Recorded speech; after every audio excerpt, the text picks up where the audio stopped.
Many might not know that the Catholic Church of India is composed of three ritual churches, namely the Latin Rite Church, which has the largest number of dioceses, and the Syro-Malabar and the Syro-Malankara, both Eastern Rite churches that trace their origin to the preaching of St. Thomas the Apostle in the 1st century. The Syro-Malabar Church follows the East Syrian Rite liturgy, which dates back to the 3rd century.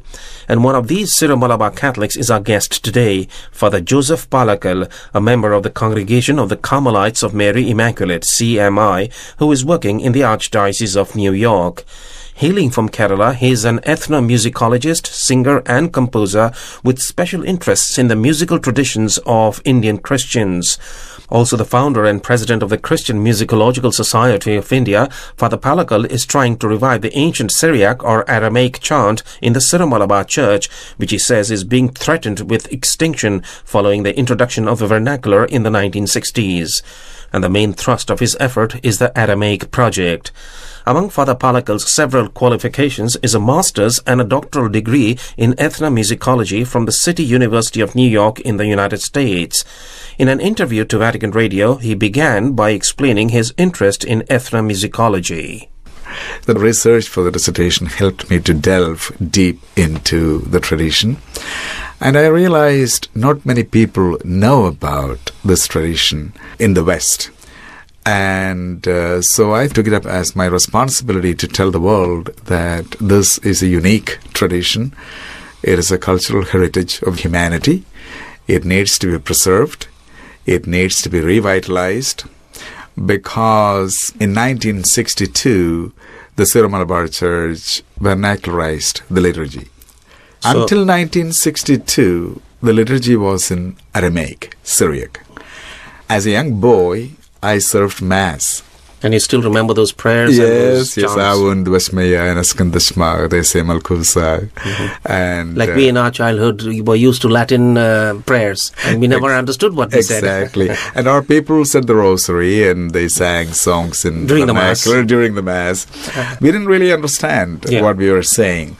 We were following Syriac texts written in Malayalam script. So we just reproduced it. And years later, here I am, trying to revitalize, trying to bring that sound and the sentiment and some of the nuances implied in the Aramaic way of thinking. That means reviving the culture, which is almost going out almost. Yes. When was it that you first got interested? Interesting. That's an interesting question. The first time I got interested in this topic was in Baroda. After the ordination, I went to Baroda MSc University for my Hindustani music degree. And after my audition to get admission, my professor, N.B. Padwarthan, asked me about my background. And I said, I'm a Syrian Christian. That's how I presented myself at that time. And he had a vague idea about what Syrian Christian was. He didn't know all the distinctions between the Christian communities in Kerala. He asked me to sing something, and but I was not prepared. Offhand, I sang, Kambel Maran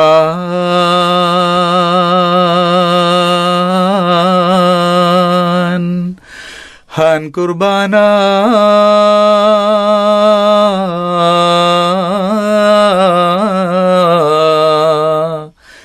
Lel Bashmayad Kare Audak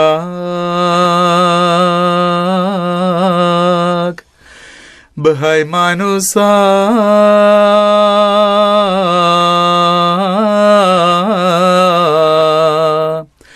Vilamba Dagya.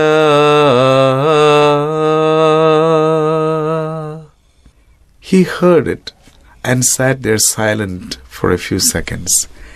He couldn't place it. He had never heard such a style of, because it has a syllabic setting and a melismatic. The ending phrase is ornamented. He said, this is something different. This is very special. So this is the first time a non-Keralite telling that what I sang was special. That word special stayed with me. And then I thought, we have to do something. To make it special. To let more people know that this is special. So that was the beginning. I wrote an article in 1980 about the need of preserving this tradition. And years later, I'm doing that work now. And so you are a qualified degree holder in Aramaic chant or language? No. Neither the language nor the chant. My degree is in ethnomusicology from the City University of New York. So for the doctoral dissertation, I decided to write on the Aramaic chant of the Syro-Malabar Church. So that's how I entered into it. So in a way, it was revisiting the tradition in which I grew up. It is something like rediscovering your roots. And also, when you are a child, you learn the language. And you never question why you say he goes to school. Why don't we say he go to school? You don't challenge that. You learn it. But later you study the grammar. And this is what happened during the doctoral dissertation. Something that I learned, I never challenged. You grew up with it. It was intimate. Too intimate. I didn't have the intellectual distance to stand apart and look objectively. That's what happened during writing the dissertation. Now, Father, what would be the difference between the starting of the Our Father in Aramaic, in Antiochian Rite, or in the Chaldean Rite, or even in Hebrew language? How would it go, as it is pronounced today also in Kerala? That is a tough question. I wouldn't if you know could how give us just a phrase or something. In the Syro-Malabar, Chaldean, East Syriac tradition, we say Avun Dvasmaya.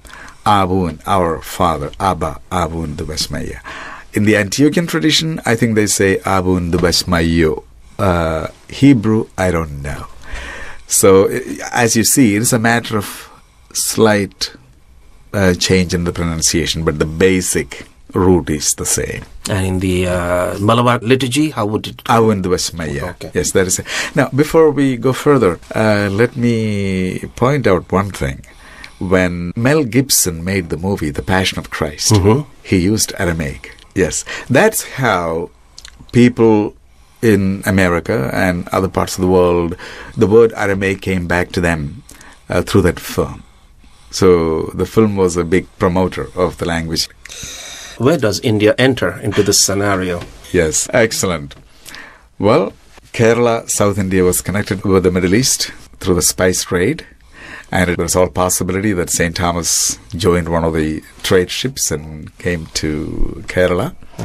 And in the 4th century, there was a migration of Christians from Persia to Kerala. So they brought the liturgy in Aramaic.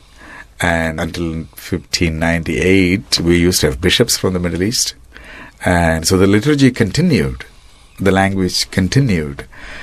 Eventually, literacy went down. So I'm sure there must have been a time when people used to speak in Aramaic in Kerala.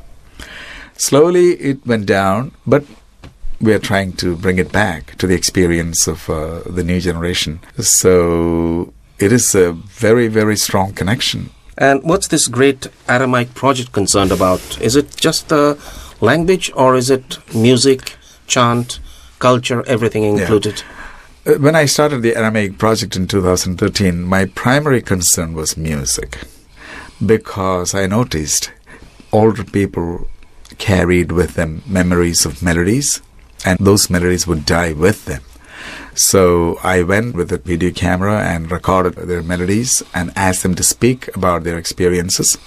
We put that on YouTube, and there is a website now, the Aramaic Project, and we want to bring that experience back to the present generation. And I am also trying to persuade church authorities to bring a few Aramaic chants into the vernacular liturgy, because one way for younger people to get acquainted with the language is through the chants, the music.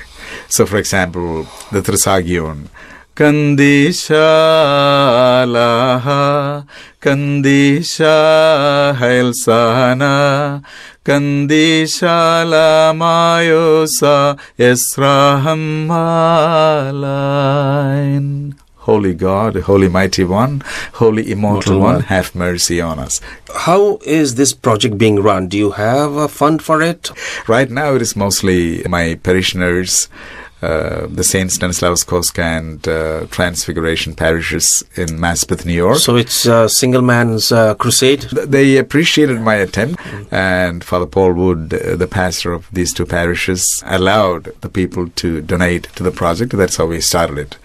It is moving slowly. Right now, we don't have enough funds. The more funds we have, the more people we can employ to go to different parts of the state and interview people and bring them, edit. It is very time-consuming. I believe part of the project is trying to digitalize the music, the chants, so that they remain forever in the archives. We have almost 120 hours of recordings already, which is being processed and edited. And some of those recordings are available on YouTube, but the work is going on.